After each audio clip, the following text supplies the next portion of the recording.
여러분 안녕하세요. 수요일이에요. 오늘도 우리를 새롭게 하시는 특별하신 주님의 은혜 안에서 의미가 넘치고 또 기쁨과 감사가 더해지는 복된 날 꼭 되어질 수 있기를 기원합니다. 우리 오늘 함께 나눌 말씀은 요한복음 12장 7절 8절 말씀입니다. 제가 봉독합니다. 예수께서 이르시되 그를 가만두어 나의 장래할 날을 위하여 그것을 간직하게 하라. 가난한 자들은 항상 너희와 함께 있거니와 나는 항상 있지 아니하리라 하시니라. 아멘.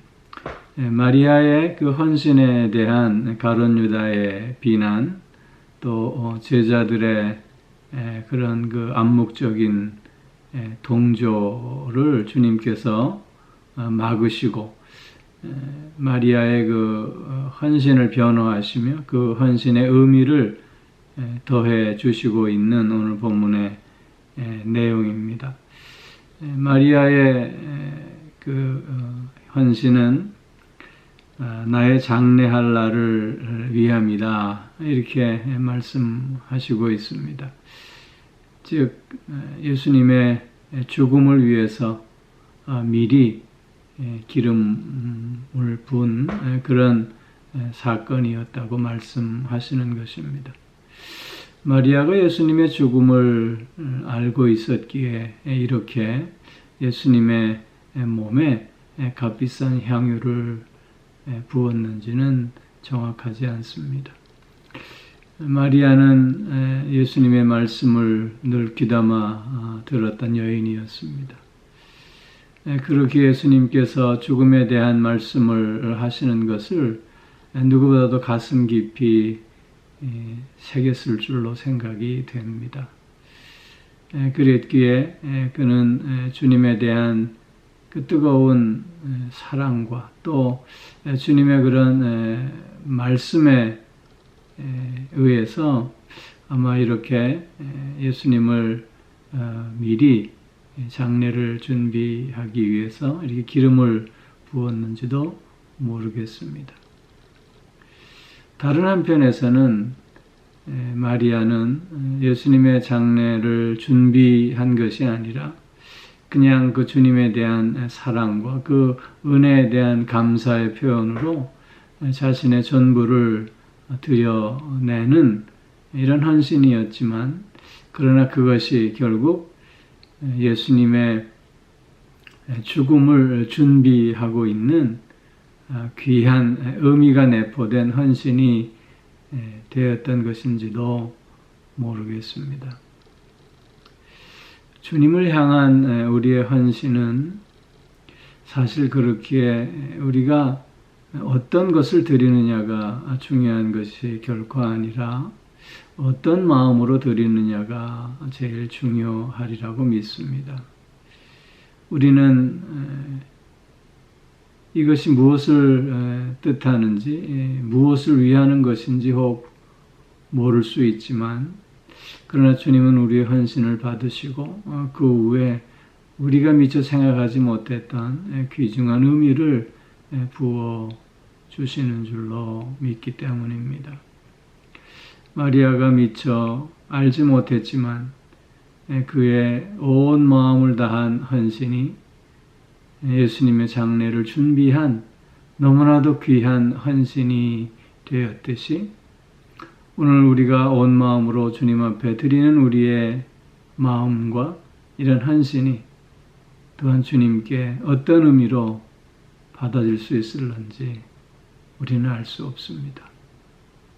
다만 주님은 그것을 귀히 여기시고 그것을 기뻐 받으신다고 하는 사실이지요. 그렇게 우리가 더욱더 온전한 마음으로 주님 앞에 나아가 우리의 사랑을, 우리의 감사를 표현하는 그런 헌신의 사람들이 또한 되어져야 할 줄로 믿습니다. 뿐만 아니라 오늘 주님께서는 가난한 자들은 항상 너희와 함께 있거니와 나는 항상 있지 아니하리라 말씀하시고 있습니다. 오늘 그 예수님의 몸에 기름을 부은 이 사건은 사실 어떻게 보면 굉장히 낭비하는 사건일 수도 있었을 것입니다. 가룟 유다의 말대로 적어서 300데나리온 이상 팔아서 가난한 자들에게 나눠주면 훨씬 더 가치 있고 의미가 있지 않겠느냐라고 생각할 수도 있을 것입니다. 그러나 이것은 그런 세상적 가치와 세상적 계산에 걸맞지 않은 헌신이었음을 우리는 먼저 기억해야 할 것입니다. 그 어떤 것과도 견줄 수 없는 헌신이었음을 우리는 먼저 깨달아야 할 것이고요. 또한 오늘 본문의 말씀은 가난한 자들이 늘 있기 때문에 이렇게 1순위가 아니고 2순위가 돼도 상관없지 않느냐라는 의미의 말씀이 결코 아님을 또한 깨달을 수 있어야 합니다. 주님께서는 늘 가난한 자와 당신을 동일시 하셨습니다. 마태복음 25장 31절 이하에 보면 양과 염소를 가르듯이 의인과 악인을 가르시고 의인들을 향해서 주님은 말씀하셨습니다. 너희는 내가 줄일 때 먹을 것을 주었고 목마를 때 마시게 하였고 나그네 되었을 때 영접하였고 벗었을 때 옷을 입혔고 병들었을 때 돌아보았고 옥에 갇혔을 때에 와서 보았노라고. 그러다 저들이 이구동성으로 묻습니다. 우리가 언제 주님이 줄일 때 공개했으며 주님이 목마를 때 우리가 언제 마시게 했으며 주님이 나그네 되었을 때 우리가 언제 영접했고 벗었을 때 옷을 입혔으며 병들었을 때 돌보았고 옥에 갇혔을 때 언제 우리가 가서 보았습니까? 그래서 주님께서 이렇게 말씀하십니다. 내 형제 중에 지극히 작은 자 하나에게 한 것이 곧 나에게 한 것이니라. 가난한 자, 병든 자에게 마음을 나누고 그를 위로하고 그를 도운 것이 곧 나를 위로하고 나를 돕고 나에게 마음을 준 것이다. 이렇게 말씀하시고 계시는 것을 보게 됩니다. 오늘 본문의 이 말씀도 그렇게 제자된 자들은 늘 주님의 뜻을 따라서 항상 가난한 자들에게 마음을 쏟고 그들을 위로하고 그들을 돕는 일에 앞장서야 하겠다는 것이지요. 그러나 또 하나 중요한 것이 있습니다.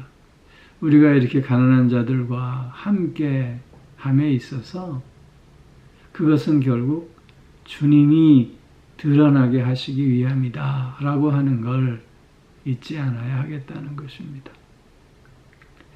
내 명예를 위한 것이 아닙니다. 내 마음의 만족을 위한 것이 결코 아니라고 하는 것입니다. 이런 가난한 자들, 병든 자들과 함께함은 나의 행위를 드러냄이 아니라 오직 주님을 드러내며 주님의 사랑을 증거하는 것이어야 하겠다는 것입니다.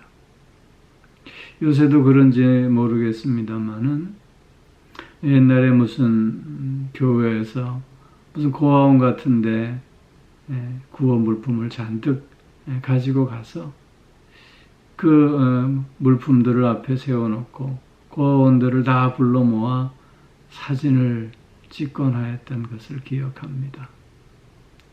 과연 그것이 옳은 일일까 되돌아보게 되는 것입니다. 방문했던 그 모습을 남기기 위함이었다고 하지만 그러나 그 가난한 자들에게 그 모습이 정말 주님의 모습으로 다가갔을까? 우리는 묻지 않을 수 없는 것이지요. 가난하고 병든 자에게 마음을 주는 것은 곧 주님을 섬기는 일이라고 오늘 본문을 통해서도 강조하고 있음을 보게 되는데, 우리가 늘 누군가와 함께함에 있어 그래서 나를 드러냄이 아니라 더욱 주님을 드러내는 작은 예수로서의 삶을 살아내는 우리가 되어져야 할 줄로 믿습니다.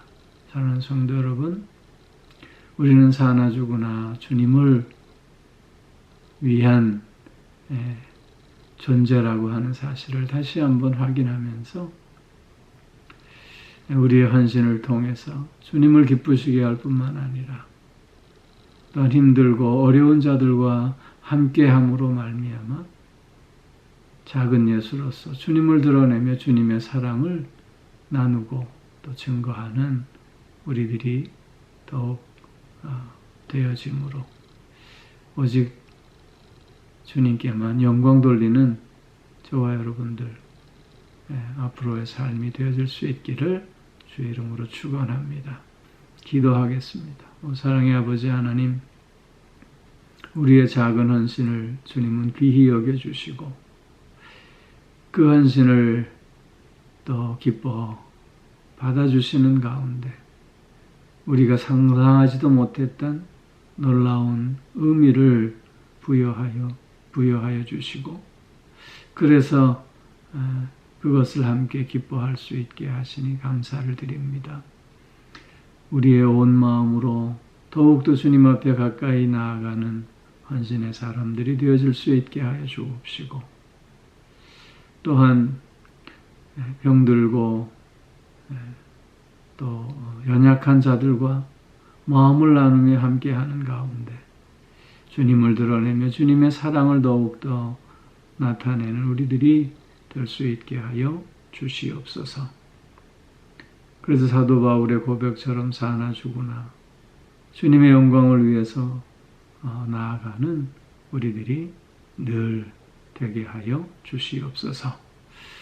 오늘도 우리를 영육간의 강건함으로 붙들어 주시고 우리의 가정들을 더욱더 복된 가정, 건강한 가정, 쉼이 있고 평안이 넘치는 가정 되게 하여 주시고, 아버지 하나님, 사랑하는 자녀들의 삶도 붙들어 주셔서 강하고 담대함을 잃지 않는 저들이 꼭 되게 하여 주시옵소서.